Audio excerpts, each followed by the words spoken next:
Hey, good morning. Welcome back to The Good Stuff, where we look at the Bible, just try to live it out in our lives. This morning we are looking at Proverbs 22:1, which says, "A good name is more desirable than great riches. To be esteemed is better than silver or gold."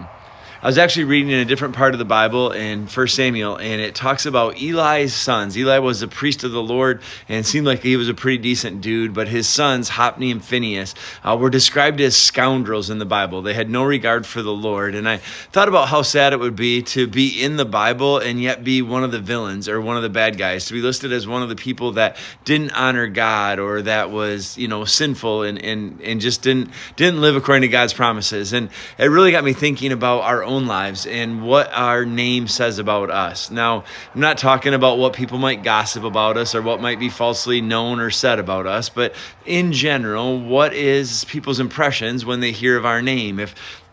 If our name comes up, if we're seen with someone else, if we're out and about in public, what do people think of when they see us? The Bible says in Proverbs 22, a good name is more desirable than great riches.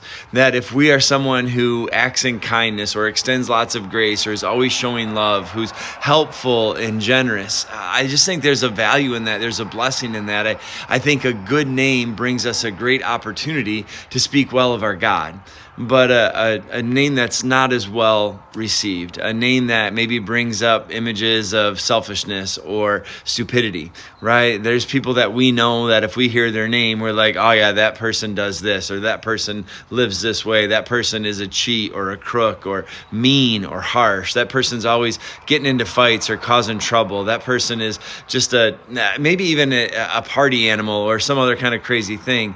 I don't know if that's the image that we want to portray. I don't know that's the life that we want to have. So this morning, I invite you to the good stuff by working on a good name. Not by being perfect, not by having it all figured out or completely put together, but just saying, boy, what do I want people to say when they think of me? Hopefully it's kindness and generosity. Hopefully it's love and grace. Hopefully it's Jesus, and that is the good stuff, y'all. Let's go make a good name, and then we can give glory to our good God. Love y'all. Have a super awesome, amazing day. Peace out. Deuces.